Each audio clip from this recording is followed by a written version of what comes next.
Hello बच्चों, व्याकरण पढ़ेंगे पाठ 11 अभिकारी शब्द। अभिकारी शब्द, अभिकारी शब्द को जानते हो ना आप लोग? मैंने पहले भी आप लोगों को बताया था। अभिकारी, अभिकारी का मतलब होता है परिवर्तन न होना। इसके कितने प्रकार के शब्द हैं, इसके बारे में विस्तार से पढ़ेंगे एक एक करके। तो एक विकारी शब्द होता है, ठीक है, और एक अभिकारी शब्द होता है। विकारी शब्द हम पढ़ चुके हैं, आप लोग को याद आ रहा होगा विकारी शब्दों में कौन कौन से शब्द आते हैं। आ रहा कि नहीं आ रहा?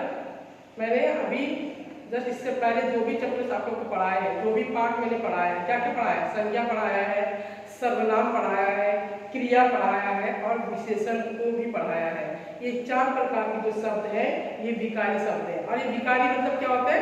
परिवर्तन होना। किसके चलते? परिवर्तन कब कब होता है? लिंग की वजह से, कारक की वजह से और वचन की वजह से, ठीक है। लेकिन अब हम जो पढ़ने जा रहे हैं, आगे आने वाले जो पाठ है वो अभिकारी शब्द है। अभिकारी शब्द मतलब परिवर्तन न होना। उसमें लिंग की वजह से हो, चाहे वचन की वजह से हो, चाहे कारक की वजह से हो, कोई भी परिवर्तन नहीं होता है। वो शब्द ज्यों के त्यों अपने स्थान पर डटे रहते हैं, मतलब बने रहते हैं, ठीक है। तो क्लास 7 में आप लोगों ने पढ़ा था, कुछ कुछ आप लोगों को याद आ रहा होगा, ठीक है। तो अभिकारी शब्द को अव्यय भी कहते हैं। क्या कहते हैं? अव्यय, ठीक है। अभिकारी शब्द को अव्यय भी कहते हैं। तो थोड़ा सा अपनी बुक में देखिए, बुक में क्या दिया है। विकार के आधार पर शब्द 2 प्रकार के होते हैं, ठीक है। विकार के आधार पर शब्द 2 प्रकार के होते हैं। कौन कौन से होते हैं? विकारी तथा अविकारी। विकारी का मतलब आप लोग जानते हो और अविकारी का मतलब भी आप लोग जान गए हो। संज्ञा, सर्वनाम, क्रिया तथा विशेषण विकारी शब्द है, ठीक है। ये विकारी शब्द है क्योंकि इन शब्दों का वाक्य में प्रयोग करते समय लिंग, वचन और कारक के अनुसार इनके रूप परिवर्तित होते हैं। मैं पहले बता चुकी हूँ, ठीक है। जबकि अभिकारी शब्दों पर लिंग, वचन तथा कारक का कोई प्रभाव नहीं होता, चाहे कुछ भी हो, ठीक है। चाहे लिंग हो, वचन हो, कारक हो, इनकी वजह से अभिकारी शब्द में कोई परिवर्तन नहीं होता। इसलिए अभिकारी शब्द का मतलब होता है परिवर्तन न होना। अब अभिकारी शब्द ही अव्यय कहलाते हैं, ठीक है। अभिकारी शब्द ही अव्यय कहलाते हैं। अविकार का अर्थ है परिवर्तन के बिना, और अव्यय का अर्थ है जो व्यय न हो, जो खर्च ना हो। व्यय मतलब क्या होता है? खर्च, ठीक है, जो व्यय न हो।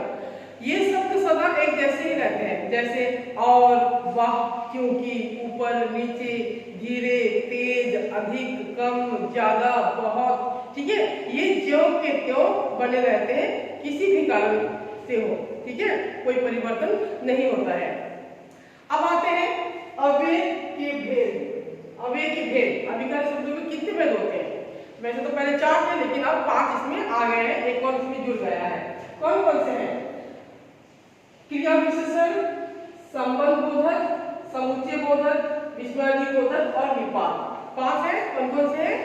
क्रिया विशेषण, संबंध बोधक, समुच्चय बोधक, विस्मयादि बोधक और निपात। ये जो 5 प्रकार के अभिकारी शब्द हैं, हम एक एक करके पढ़ेंगे, ठीक है। तो सबसे पहले हम पढ़ेंगे क्रिया विशेषण। क्रिया विशेषण देखो, हमने जब विकारी शब्द में पढ़ा था, क्रिया अलग से पढ़ा था और विशेषण अलग से पढ़ा था, ठीक है। क्रिया मतलब काम वाले शब्द, जो काम किया जाता है, और विशेषण मतलब जिसकी विशेषता बताई जाती है। किसकी? विशेषण में संज्ञा और सर्वनाम की विशेषता बताता है।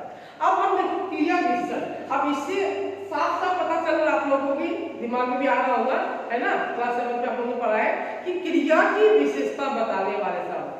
क्रिया विशेषण क्या होता है?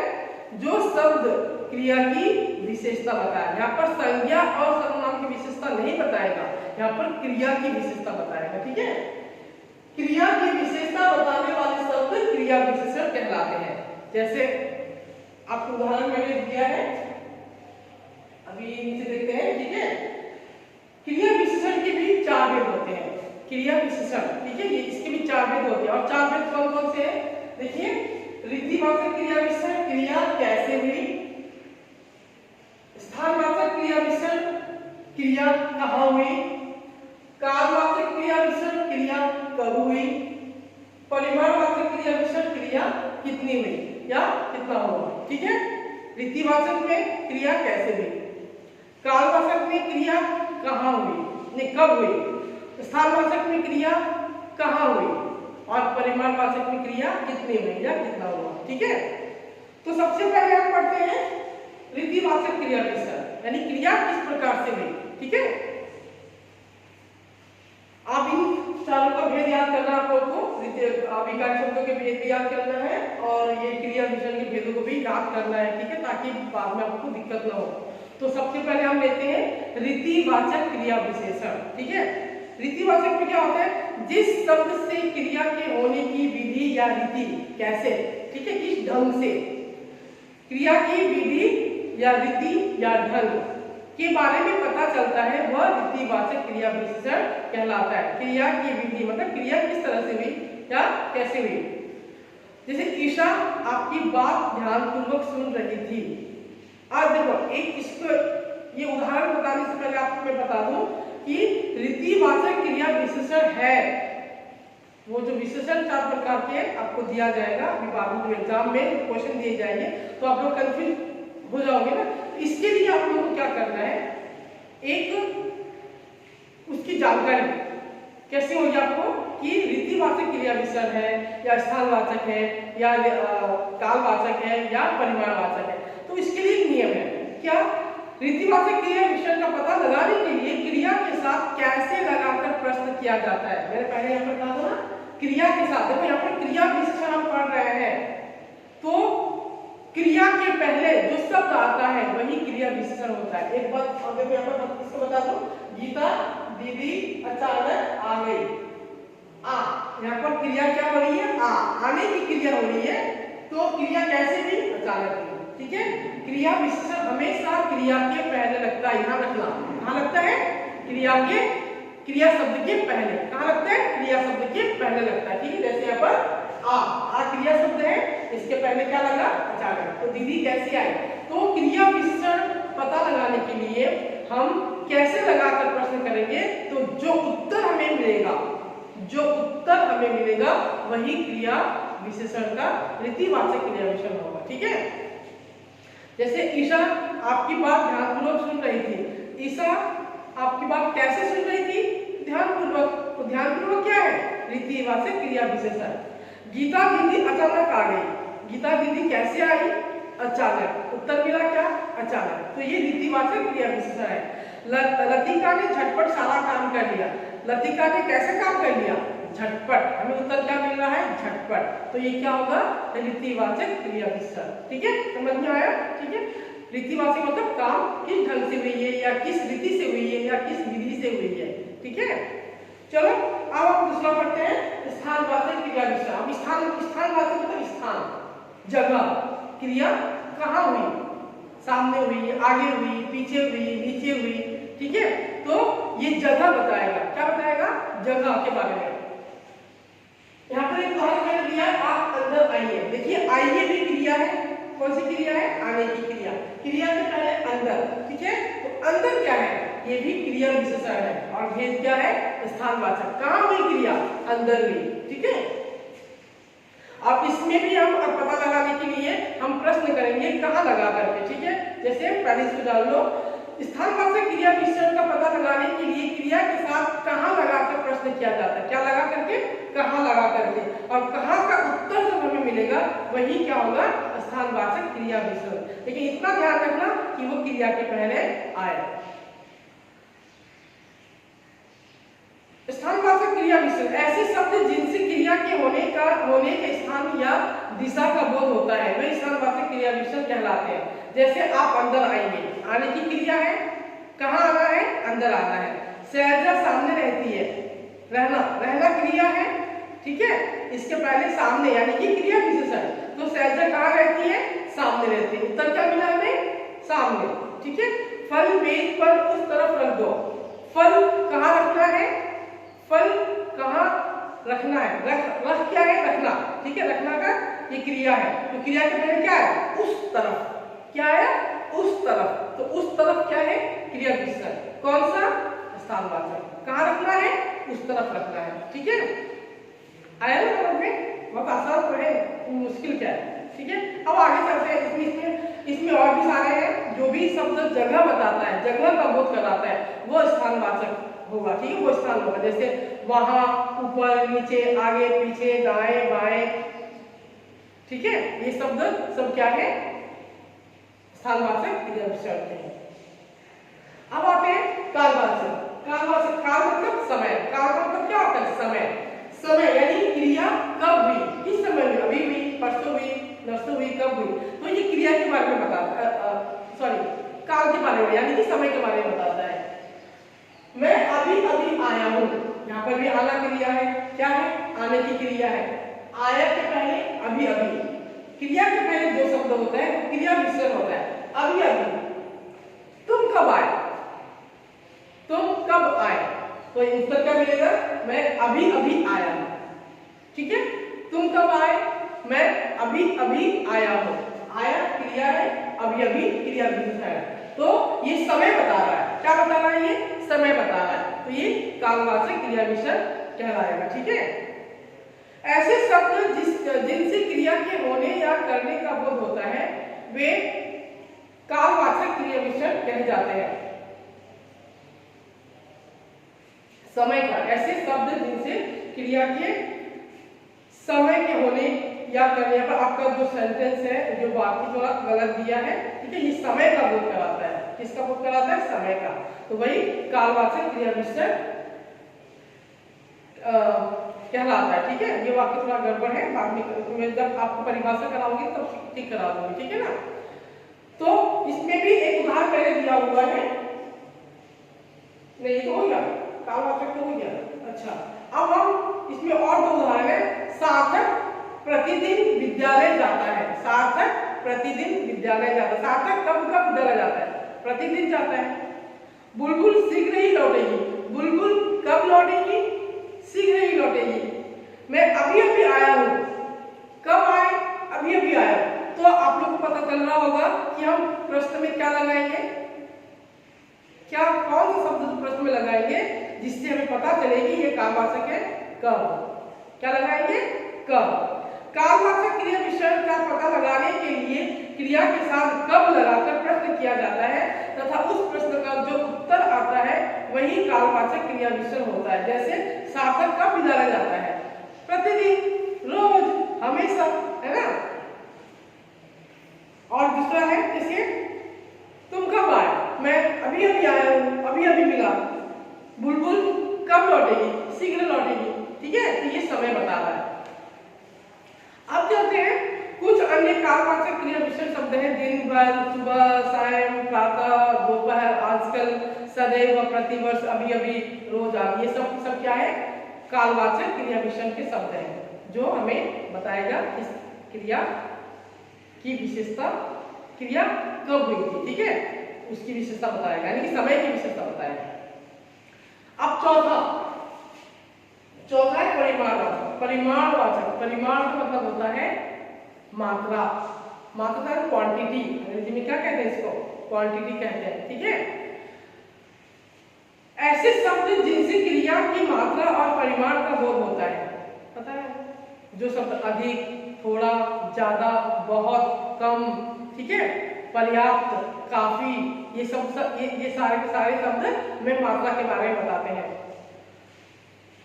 जैसे ऐसे शब्द जिनसे क्रिया की मात्रा और परिमाण का बोध होता है वे परिमाणवाचक क्रिया विशेषण कहलाते हैं। जैसे कनिका थोड़ा ही खा पाई, उदाहरण मैंने दिया है, कनिका थोड़ा ही खा पाई। देखो थोड़ा ही के पहले क्या है, खा, खाना क्या है, क्रिया, ठीक है। हमेशा याद रखना क्रिया विशेषण हमेशा क्रिया शब्द के पहले आएंगे, क्रिया विशेषण शब्द हमेशा क्रिया शब्द के पहले आएंगे, तभी वो क्रिया विशेषण होता है, ठीक है। तो इसमें दो उदाहरण और है। चाहत बहुत हंसती है, गुप्ता जी खूब दौड़ते हैं। अब देखो जिस तरह से हमने रीतिवाचक क्रिया विशेषण पता लगाने के लिए कैसे करके प्रश्न किया, जिस प्रकार हमने स्थानवाचक क्रिया विशेषण पता लगाने के लिए कहाँ प्रश्न लगा करके, कहाँ शब्द लगा करके प्रश्न किया, वैसे ही कालवाचक क्रिया विशेषण का पता लगाने के लिए हमने कब लगा करके प्रश्न किया, तो वैसे ही परिमाणवाचक क्रिया विशेषण का पता लगाने के लिए भी हम एक शब्द का प्रयोग करेंगे। वो क्या है, वो है कितना या कितनी, ठीक है। इसकी पहचान के लिए क्रिया के साथ कितना या कितनी लगाकर प्रश्न किया जाता है। जैसे कनिका कितना खा पाई, थोड़ा, उत्तर मिल रहा है ना। चाहत कितना हंसती है, बहुत। गुप्ता जी कितना दौड़ते हैं, खूब। ठीक है, तो हमें उत्तर मिल रहा है ना, और जो उत्तर मिल रहा है वही आपका परिमाणवाचक क्रिया विशेषण है। ठीक है, तो इसमें और भी है, जैसे कुछ अन्य परिमाणवाचक क्रिया विशेषण, जैसे बूंद बूंद, उतना उतना, जितना, जरा, अधिक, कम, थोड़ा। ठीक है, ये सब भी किसमें आएंगे, परिमाणवाचक क्रिया विशेषण के शब्द हैं। अब इसके बाद दो चीजें आपको पता होना चाहिए। हमने विशेषण पढ़ लिया था, अभी तो पढ़ के आए थे विशेषण। ठीक है, विशेषण और क्रिया विशेषण में अंतर तो मैं आपको पहले ही बता चुकी हूँ। विशेषण में क्या होता है, जो संज्ञा और सर्वनाम की विशेषता बताता है। ठीक है, जो शब्द संज्ञा और सर्वनाम की विशेषता बताता है वो विशेषण है। और क्रिया विशेषण जो शब्द क्रिया की विशेषता बताता है उसे क्रिया विशेषण कहते हैं। अब मेरे यहाँ पर ये देखो विशेषण है, इसमें दो उदाहरण है, और क्रिया विशेषण में दो उदाहरण। शब्द एक ही है, एक जैसा शब्द है, उसके पास पर्याप्त धन है। आपका धन क्या है, संज्ञा। यहाँ पर संज्ञा की विशेषता क्या है, पर्याप्त, है ना। उसने पर्याप्त खा लिया, खा, खा क्या है, क्रिया, कौन सी क्रिया, खाने की क्रिया। ठीक है, यहाँ पर पर्याप्त। तो आपको ये पता लगाना है कि यहाँ पर जो पर्याप्त है ये विशेषण है कि क्रिया विशेषण है, और यहाँ पर जो पर्याप्त है वो विशेषण है कि क्रिया विशेषण। आपको समझ में आया ना, जो क्रिया के पहले आता है वो क्रिया विशेषण, और जो संज्ञा या सर्वनाम के पहले आता है वो विशेषण। विशेषण संज्ञा के पहले भी आ सकता है या संज्ञा के बाद में भी आ सकता है, इसमें कोई वो नहीं है। लेकिन क्रिया विशेषण जो है वो हमेशा क्रिया के पहले ही आता है। ठीक है, दूसरा उदाहरण देखो, रोहित अच्छा लड़का है। लड़का संज्ञा है, संज्ञा की विशेषता अच्छा। ठीक है, तो ये क्या हुआ, विशेषण। दूसरा, अमन अच्छा गाता है। यहाँ पर गाता यानी कि गाने की क्रिया हो रही है, गाना गाने की क्रिया हो रही है, काम क्या हो रहा है, गाने की। तो इसीलिए अच्छा क्या है, क्रिया विशेषण है। दोनों ही शब्द, यहाँ पर भी अच्छा है, यहाँ पर भी अच्छा है, लेकिन यहाँ पर जो अच्छा शब्द है वो विशेषण बन गया, और यहाँ पर जो शब्द अच्छा है वो क्रिया विशेषण बन गया। क्यों, क्योंकि यहाँ पर संज्ञा के बारे में बता रहा है और यहाँ पर क्रिया के बारे में बता रहा है। ठीक है, इतना तो आपको क्लियर वही हो गया होगा। इसमें दो उदाहरण और है। एक लड़की को बुलाओ, एक लड़की को बुलाओ। लड़की संज्ञा है, एक क्या है, विशेषण। ठीक है, संज्ञावाचक विशेषण। सभी लड़कियां एक एक करके आओ, आओ, एक एक करके, करके क्या है, क्रिया विशेषण, सॉरी क्रिया। एक एक के बाद जो शब्द आया है वो क्रिया है। ठीक है, तो वो एक एक क्या हुआ, क्रिया विशेषण हुआ। श्वेता अच्छी कहानी लिखती है। कहानी क्या है, संज्ञा। क्या है कहानी, संज्ञा। स्वाति अच्छा लिखती है। लिखना क्या है, क्रिया। तो अच्छा यहाँ पर क्या है, क्रिया विशेषण, और अच्छी यहाँ पर क्या है, विशेषण। ठीक है, समझ में आया ना, कोई दिक्कत नहीं है। चलिए आगे चलते हैं, नहीं हम पूछ लेगा मुझसे आप लोग। फिर है जो आप लोग जानते हो, इसलिए मैंने बोर्ड पर दो ही उदाहरण लिखा है, ये आपको खुद ही बताना है कि ये कॉपी शॉर्टकट में तो लिख तो दिया, लेकिन आपको दिमाग में आना चाहिए इतना पढ़ने के बाद। देखिए, जो शब्द देखो बुक में भी आपका परिमाणवाचक विशेषण तथा परिमाणवाचक क्रिया विशेषण, परिमाणवाचक क्रिया विशेषण ये हमने पढ़ा दिया। मात्रा बताता है कि क्रिया कितना हुआ या कितनी हुई। वैसे ही जब हमने विशेषण पढ़ा था तो विशेषण में एक भेद था, परिमाणवाचक विशेषण था। याद आया कि नहीं आया, आया, पीछे विशेषण पाठ में जाना और देख लेना। ठीक है, तो अब इन दोनों में अंतर क्या है, परिमाणवाचक क्रिया विशेषण और परिमाणवाचक विशेषण। ध्यान में तो आ ही गया होगा, जो संज्ञा के बारे में बताएगा वो परिमाणवाचक विशेषण होगा, और जो क्रिया के बारे में बताएगा वो परिमाणवाचक क्रिया विशेषण होगा। ठीक है, वैसे दो उदाहरण दिया है मैंने यहाँ पर। काफी दूध रखा है, सोचो क्या होगा ये, दूध। दूध के पहले काफी आया है, क्या आया है, दूध के पहले काफी आया है। ठीक है, तो दूध क्या है, संज्ञा का, संज्ञा के पहले काफी, यानी कि ये क्या होगा, परिमाणवाचक विशेषण। दूध को हम गिन नहीं सकते, दूध को हम तोलते हैं। ठीक है, तो यहाँ पर ये क्या है, परिमाणवाचक विशेषण। मैंने यहाँ पर सॉरी, हाँ कोई विशेषण में आता है ये, काफी खेल चुके। खेलना क्या है, क्रिया। क्या है खेलना, क्रिया। क्रिया के पहले काफी, यानी कि क्रिया विशेषण। कौन सा ये, परिमाणवाचक क्रिया विशेषण है ना। तुम ज्यादा टॉफी खाते हो। टॉफी क्या है, संज्ञा। संज्ञा के पहले ज्यादा, यानी कि ये विशेषण। कौन सा विशेषण, परिमाणवाचक विशेषण। तुम ज्यादा खाओ। खाना क्या है यहाँ पर, क्रिया। ठीक है, क्रिया के पहले ज्यादा, यानी कि क्रिया विशेषण। कौन सा लेते हैं, परिमाणवाचक क्रिया विशेषण। ठीक है, यहाँ पर मैंने सिर्फ विशेषण क्रिया विशेषण लिखा है, इसका भेद लोग अपने आप जानना है। जान अभी बुक में पढ़ोगे समझ में आ जाएगा। इसमें और भी दिया है, एक और उदाहरण दिया है, दुकानदार के पास बहुत चीनी है, तुम बहुत खा चुके। बहुत चीनी है, चीनी संख्या है, चीनी के पहले क्या लगा है, बहुत, तो क्या होगा, विशेषण, यानी कि परिमाणवाचक विशेषण। और तुम बहुत खा चुके। खा, खा क्या है, क्रिया है, क्रिया के पहले क्या लगा है, बहुत। बहुत क्या है, परिमाणवाचक क्रिया विशेषण। ठीक है, देखो मैं इसको तुम्हारे बुक्स में पढ़ के सुना दे रही हूँ, वैसे मैंने समझा दिया है। क्रिया विशेषण और विशेषण में अंतर। अनेक विशेषण शब्दों का प्रयोग क्रिया विशेषण के रूप में भी होता है, लेकिन विशेषण शब्द प्रायः संज्ञा से पहले लगते हैं, जबकि क्रिया विशेषण शब्द सदा क्रिया के पहले लगते हैं।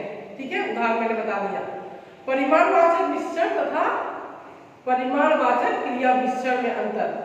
जो शब्द क्रिया के परिमाण का बोध कराते हैं वे परिमाणवाचक क्रिया विशेषण कहलाते हैं, लेकिन वही शब्द जब संज्ञा या सर्वनाम का मापतोल का बोध कराते हैं, मापतोल ना, परिमाण क्या होता है, मापतोल वाले शब्द होते हैं, मापतोल का बोध कराते हैं, तो वे परिमाणवाचक विशेषण बन जाते हैं। एक बार पढ़ोगे तो आपको समझ में आ जाएगा। मैं जानती हूँ अच्छे बच्चे हो तुम लोग, है ना, अब तो कितना टाइम मिल रहा होगा पढ़ने के लिए, है ना। पढ़ लेना, पढ़ोगे तो आएगा, नहीं पढ़ोगे तो नहीं आएगा। ठीक है, इसलिए पढ़ लेना जरूर, टाइम आपके पास बहुत रहता है। ठीक है, तो हमने क्या सीखा इस पाठ से। अभिकारी शब्द का अर्थ है विकार न होना, यानी कि परिवर्तन न होना। अभिकारी शब्द 5 प्रकार के होते हैं, सॉरी विकार नहीं था, अभिकारी था। अभिकारी शब्द, अभिकारी शब्द का अर्थ क्या है, विकार न होना। सही तो है, हाँ, विकार न होना, यानी कि परिवर्तन न होना। अभिकारी शब्द 5 प्रकार के होते हैं। क्या क्या होते हैं, क्रिया विशेषण, संबंध बोधक, समुच्चय बोधक, विस्मयादि बोधक और निपात। और क्रिया विशेषण क्रिया की विशेषता बताता है। क्रिया विशेषण के 4 भेद हैं। रीतिवाचक क्रिया कैसे हुई, स्थानवाचक क्रिया कहाँ हुई, कालवाचक क्रिया विशेषण क्रिया कब हुई, और परिमाणवाचक क्रिया विशेषण क्रिया कितनी हुई। ठीक है, तो पढ़ लेना, आपको आ जाएगा। तो ये पाठ अब यहीं पर खत्म करती है। Thank you.